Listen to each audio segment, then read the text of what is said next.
católico está de fiesta. Mañana, 1 de noviembre, se celebra la fiesta de Todos los Santos. Pero bueno, ¿por qué celebrar esta fiesta?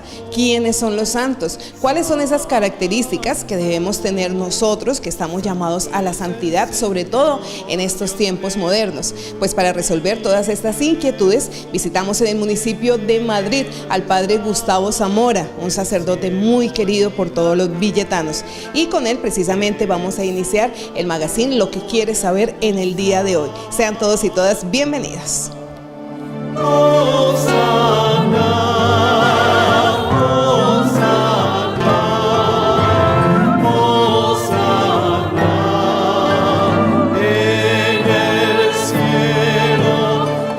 Muy buenas tardes a todos los televidentes de Señal Villeta Dulce. Mi nombre es Gustavo Zamora, sacerdote de la diócesis de Facatativá, vicario de la parroquia de Cristo Resucitado en Madrid, y muy contento de estar hoy con ustedes en este programa, cuyo tema será fundamentalmente la santidad. Pero ¿por qué vamos a hablar de santidad? Porque dentro de poco, prácticamente unas horas, mañana justamente, será el día de Todos los Santos. Y me gustaría que antes de hablar de la santidad, pensáramos en algo. La Iglesia, el 1 de noviembre, celebra a todos los santos que ni siquiera están en el calendario. A lo largo del año vamos recordando algunos santos: Teresa de Ávila, Domingo de Guzmán, Francisco de Asís, etc. Pero el 1 de noviembre la Iglesia dedica su contemplación, su mirada, su atención a aquellos hombres y mujeres que, aunque no están en el calendario litúrgico, fueron y son amigos del Señor e interceden por nosotros en el cielo. Esta fiesta, que es tan importante, nos invita a pensar en algo que dice Pablo en la carta a los Efesios: fuimos creados para ser también nosotros santos. Así es, también ustedes, queridos televidentes, están llamados a ser santos. Hay un texto del Antiguo Testamento, en el libro del Levítico, en el capítulo 19, que nos habla de esta invitación que el Señor nos hace a la santidad. Y quisiera leerles el texto. Dice así, en el versículo 2: di a la comunidad de los hijos de Israel: sean santos, porque yo, el Señor su Dios, soy santo.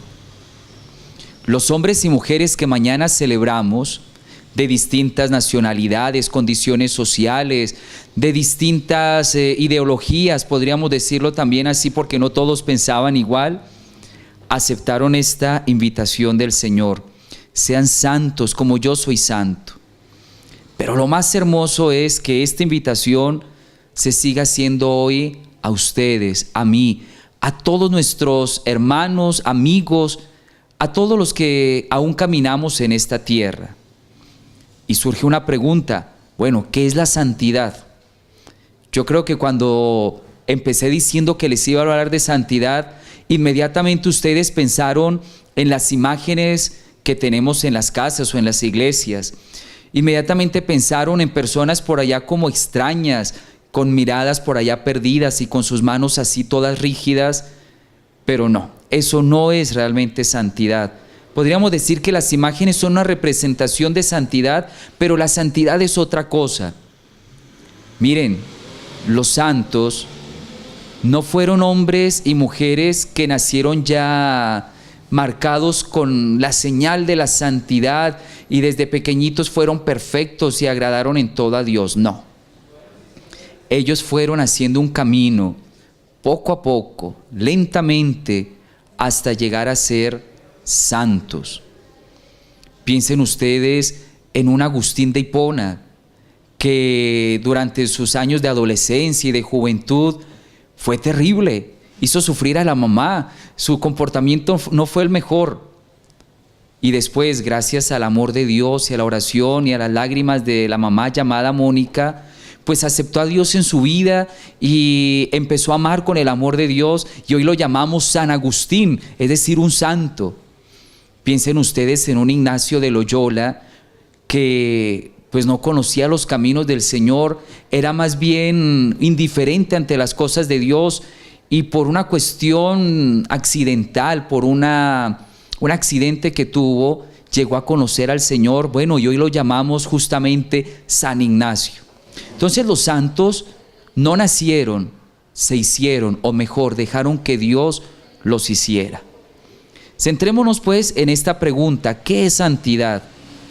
Si el Señor dice sean santos, como yo soy santo, ¿qué es santidad? Y para ello quisiera irme al Nuevo Testamento, al Evangelio de Mateo, donde encontramos allá en el capítulo 5 la frase que dice: sean perfectos como su Padre del cielo es perfecto. Versículo 48. ¿Qué significa perfección? ¿No equivocarnos?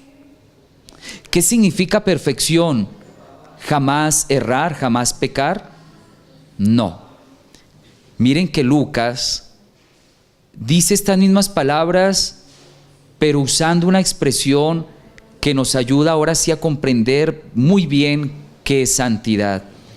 Lucas dice: sean misericordiosos como su Padre es misericordioso. Entonces, tratemos como de hilar lo que les vengo diciendo. Sean santos. ¿Qué es la santidad? Ser perfectos.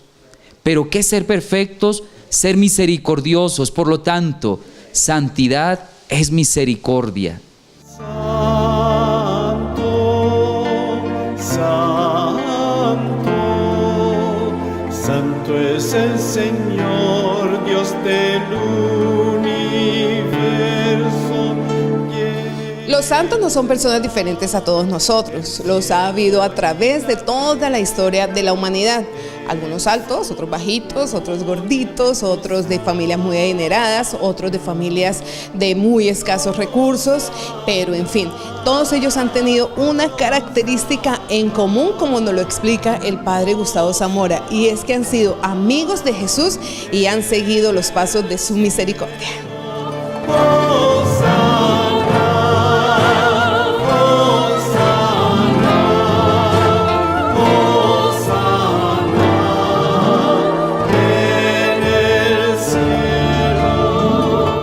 Ya que estamos aún en el año de la misericordia, que culminará dentro de pocas semanas, ser misericordioso, ¿qué significa? Significa tener en nosotros los mismos sentimientos de Dios, los mismos sentimientos de Cristo Jesús, aprender a amar con el amor de Dios a quienes nos rodean. Detengámonos rápidamente en esa palabra misericordia. Tiene que ver con las entrañas maternas, tiene que ver con lo profundo de una mamá. Ser misericordioso es sentir el dolor del otro en mi propia vida. Ser misericordioso es, como decimos los colombianos, meterme en los zapatos del otro. Ser misericordioso es no pasar de largo ante el dolor de quien sufre. Recuerden la parábola del buen samaritano, que Jesús, para explicar el amor al prójimo, habla de ese hombre que supo detenerse ante el que estaba ya herido, casi muerto. Santidad, por lo tanto, no es sinónimo de estar quieto. Santidad, por lo tanto, no es sinónimo de no hacer nada, todo lo contrario. Santidad es sinónimo de amar, de servir, de sufrir con el otro, de luchar por el otro, de alegrar la vida del otro, como hace el Señor con nosotros. Por lo tanto, queridos televidentes, que esta fiesta de todos los santos sea la oportunidad para que ustedes y yo le abramos nuestro corazón a la invitación del Señor. Sean santos como yo soy santo, sean perfectos como yo soy perfecto, que en definitiva se traduce como sean misericordiosos como yo soy misericordioso, amen como yo he amado, sufran por los demás como yo he sufrido por ustedes.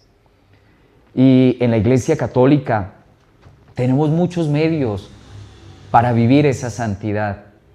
Qué bonito que en este 1 de noviembre hiciéramos un propósito todos, acercarnos al sacramento de la confesión para decirle al Señor, mira, te pido perdón porque quizás no he sabido ser misericordioso, porque quizás he comprendido muchas veces la santidad como el quedarme quieto sin hacer nada. Mucha gente dice, Padre, pero yo no he hecho nada. Entonces yo no he pecado porque no he hecho nada, pero no. Santidad no es quietud, es acción, y por eso hay que decirle muchas veces, Señor, perdóname por mi omisión, por mi falta de servicio, por mi falta de interés por los demás. Y acompañando el sacramento de la confesión, pues está la comunión. Todos los santos alimentaron de Jesús Eucaristía.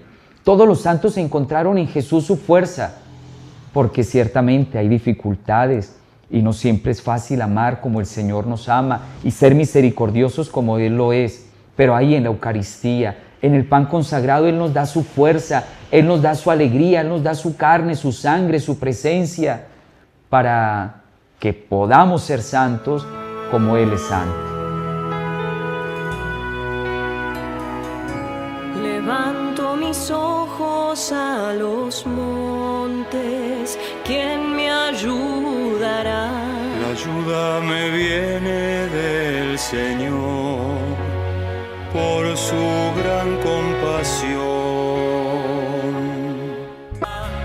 Bienaventurados los misericordiosos, porque ellos alcanzarán misericordia.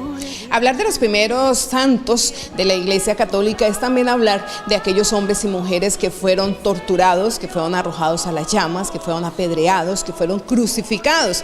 Estas personas que eran víctimas de todos estos atropellos y luego terminaban muertos, eran proclamados santos por la misma comunidad que era testigo de que ellos lo que hacían era seguir a Cristo, ellos lo que hacían era proclamarlo como el Hijo de Dios.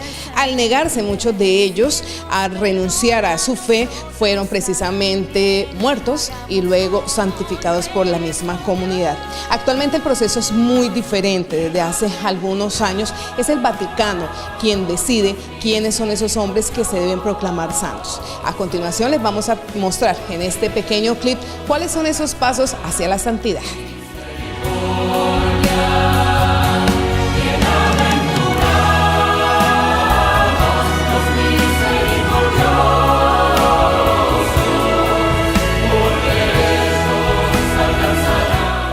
Así se hace un santo en el Vaticano. Primero, siervo de Dios. El obispo diocesano y postulador piden iniciar el proceso de canonización entregando un informe sobre las virtudes de la persona. Venerable. Este segundo paso comprende varias etapas, entre estas el reconocimiento de las virtudes heroicas del postulado a santo. Beatificación. Los intercesores muestran las pruebas del milagro atribuido al venerable para que los teólogos y el Vaticano lo estudien. Canonización. Es necesaria la presentación de otro milagro, esta vez más revelador, el cual será estudiado por los médicos y teólogos de la Santa Sede. Los requisitos del Vaticano son básicamente el historial clínico y un certificado médico que establezca que ocurrió una sanación extraordinaria o sobrenatural, es decir, sin explicación en la ciencia.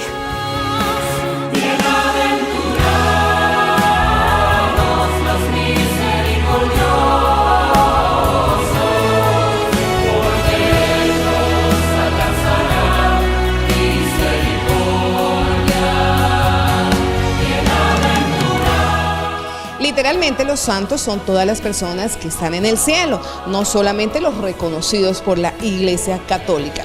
De los santos nosotros sabemos que son personas que han llevado una vida pacífica, una vida misericordiosa, pero no conocemos de algunos es el hecho de que muchos de ellos tuvieron vidas asombrosas, increíbles, enmarcadas por acontecimientos muy difíciles para ellos. A continuación vamos a conocer la historia de algunos de los santos más reconocidos por nuestra Iglesia. Jesucristo es el Señor, al mundo hay que anunciar. Bienaventurados los misericordiosos. Algunos de los santos más sorprendentes de la Iglesia Católica. San Francisco de Asís, mejor recordado en la cultura popular como el santo que podía hablar con los animales y calmar a las bestias salvajes. Aunque es verdad que hubieron muchos reportes de milagros que tenían que ver con animales en la vida de San Francisco, él es más reverenciado en la Iglesia por su pobreza estricta, estigmas y su esfuerzo por arreglar los problemas en la Iglesia durante tiempos de crisis. Pero lo que la mayoría de personas no sabe es que San Francisco era tan devoto de sus creencias que él se fue corriendo hasta Egipto en 1219 para convertirse en mártir. Él esperaba convertir a muchos musulmanes y luego ser asesinado. Esta fue una esperanza que casi se hace realidad. De acuerdo con su último deseo, fue encaminado a la Porciúncula, donde se estableció en una cabaña cercana a la capilla. Murió el 3 de octubre de 1226 a la edad de 44 años. Santa Juana de Arco, adelante, son nuestros. Ese era el grito de batalla de Santa Juana de Arco, la joven virgen quien lideró al ejército francés en varias batallas importantes durante la Guerra de los 100 años, y la cual preparó el camino para la coronación de Carlos VII. En una batalla, Santa Juana fue herida en el cuello por una flecha. A diferencia de la mayoría de los hombres en la guerra, ella no se recostó. Ella se levantó inmediatamente, se quitó la flecha y continuó dirigiendo al ejército. Ella fue capturada por los burgundios, vendida a los ingleses, juzgada por una corte eclesiástica y quemada en la hoguera cuando tenía 19 años. 25 años después, el Papa Calixto III investigó el juicio a petición de la madre de Santa Juana, Isabel Romé, el cual el inquisidor general declaró nulo y quien aseguró que Juana era una mártir. Tomó 500 años para que ella fuera canonizada oficialmente y en contra de la creencia popular, Santa Juana no se vestía con ropa de hombre. Ella luchó todas sus batallas usando un vestido y una armadura por encima. San Juan Bosco, santo y sacerdote italiano también llamado Don Bosco. Su niñez fue dura, pues después de perder a su padre tuvo que trabajar sin descanso para sacar adelante la hacienda familiar. Se cuenta que aprendió a leer en 4 semanas. Quería estudiar para ser sacerdote, por lo que tenía que hacer todos los días a pie unos 10 kilómetros, a veces descalzo por no gastar zapatos, para ir al colegio en el liceo de Chieri. Con el fin de pagar sus estudios, trabajó en toda clase de oficios. Ordenado sacerdote en 1841 y preocupado por la suerte de los niños pobres, particularmente por su imposibilidad de acceso a la educación, a partir de 1842 fundó el Oratorio de San Francisco de Sales. Estableció luego las bases de la Congregación de los Sacerdotes de San Francisco de Sales o Salesianos, aprobada en 1860, y de su rama femenina, el Instituto de Hijas de María Auxiliadora. San Juan Bosco murió la madrugada del 31 de enero de 1888 en Turín. Durante 3 días la ciudad piamontesca desfiló ante su capilla ardiente, a cuyo entierro acudieron más de 300,000 fieles. Fue beatificado en 1929 y canonizado en 1934. Para su canonización se presentaron 650 milagros obrados por él. Su festividad se conmemora el día de su fallecimiento, el 31 de enero. San Juan Pablo II, sacerdote polaco de nombre Karol Wojtyła, elegido papa en octubre de 1978 mientras ocupaba el puesto de cardenal arzobispo de Cracovia. Fue primer pontífice no italiano en más de 4 siglos. Durante la ocupación nazi, compaginó sus estudios y su labor de actor con el trabajo de obrero en una fábrica para mantenerse y evitar su deportación o encarcelamiento. El 13 de mayo de 1981 sufrió un grave atentado en la Plaza de San Pedro del Vaticano, donde resultó herido por los disparos de un terrorista turco. A raíz de este suceso, el Papa tuvo que permanecer hospitalizado durante 2 meses y medio. El pontificado de Juan Pablo II no ha estado exento de polémica. Su talante tradicional le ha llevado a sostener algunos enfoques característicos del catolicismo conservador, sobre todo en lo referente a la prohibición del aborto y los anticonceptivos, la condena del divorcio y la negativa a que las mujeres se incorporen al sacerdocio.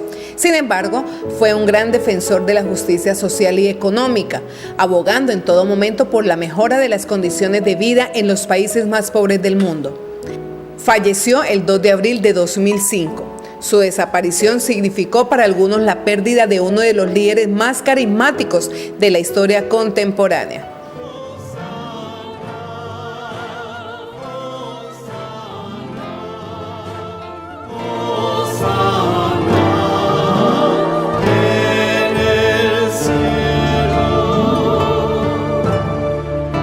Vamos a hacer una pausa comercial en Lo que quieres saber, hoy celebrando la fiesta de Todos los Santos. Al regresar tendremos un clip donde conoceremos la vida y la historia de nuestra santa colombiana, la Madre Laura Montoya. Bendito el que viene en nombre del Señor, hosana en el cielo, hosana.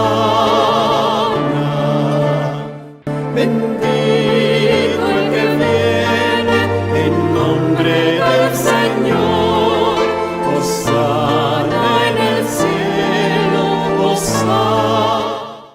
21 de octubre, Santa Laura Montoya. La Madre Laura Montoya, maestra de misión en América Latina, servidora de la verdad y de la luz del Evangelio.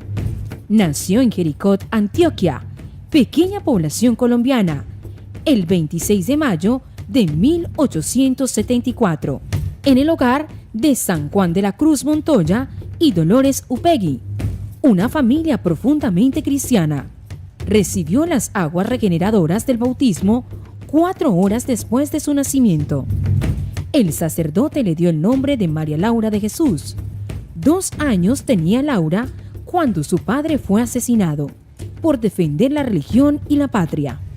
Dejó a su esposa y a sus 3 hijos en orfandad y dura pobreza, a causa de la confiscación de los bienes por parte de sus enemigos.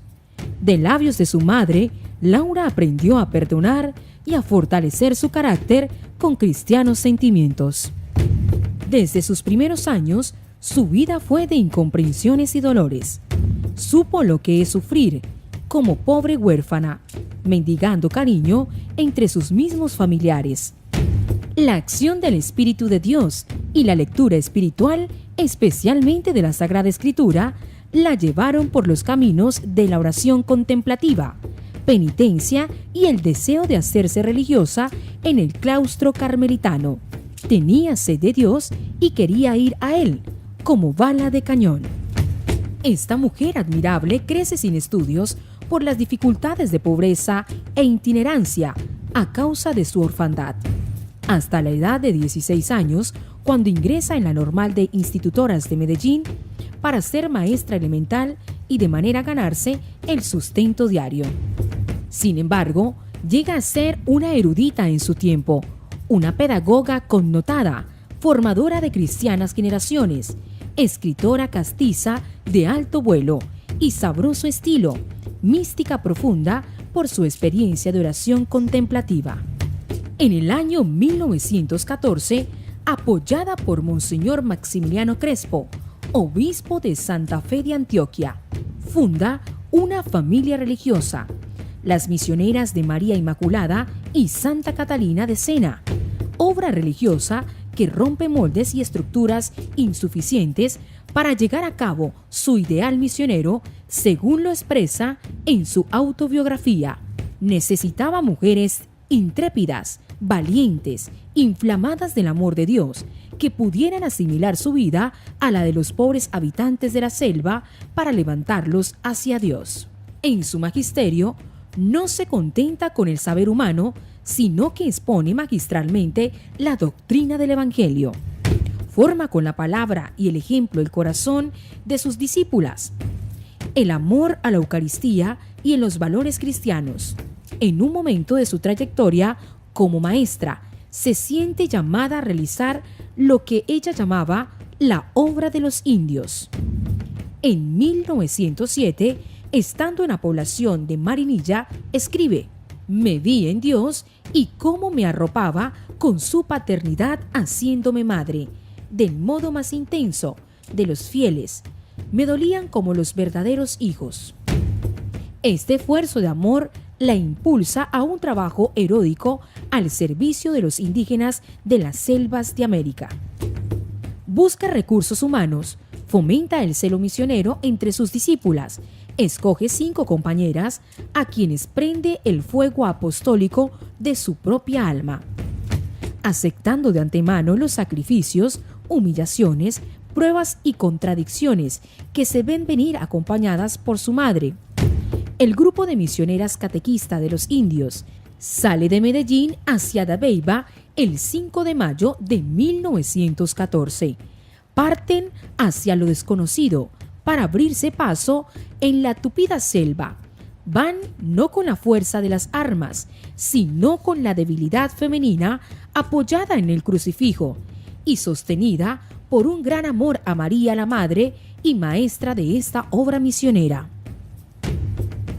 La Madre Laura centra su eclesiología en el amor y la obediencia a la Iglesia. Vive para la Iglesia, a quien ama entrañablemente, y para extender sus fronteras no mide dificultades, sacrificios, humillaciones y calumnias. Esta infatigable misionera pasó 9 años en silla de ruedas, sin dejar su apostolado de la palabra y de la pluma. Después de una larga y penosa agonía, murió en Medellín el 21 de octubre de 1949. A su muerte dejó extendida su congregación de misioneras en 90 casas distribuida en 13 países, con un número de 467 religiosas. En la actualidad, las misioneras trabajan en 19 países distribuidas en América, África y Europa. Santa Laura Montoya, ruega por nosotros. Sin duda alguna, el mensaje que nos queda el día de hoy es bastante claro. Estamos llamados a la santidad y podemos llegar a ella. ¿A través de qué? A través de las obras de misericordia que el mismo Jesús nos enseñó. Obras de misericordia materiales y obras de misericordia espirituales. Tenemos que despedir ya nuestro programa, no sin antes enviar nuestros agradecimientos, como siempre, agradecimientos a la Junta Directiva de Señal Villeta Dulce, agradecimiento muy especial al Padre Gustavo Zamora, vicario en el municipio de Madrid, de la Parroquia de Cristo Resucitado, quien con tanto cariño como siempre nos acogió.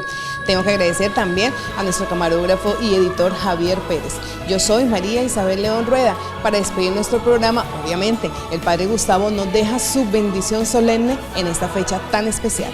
Nos vemos en 8 días. Dios los bendiga. Chao, chao.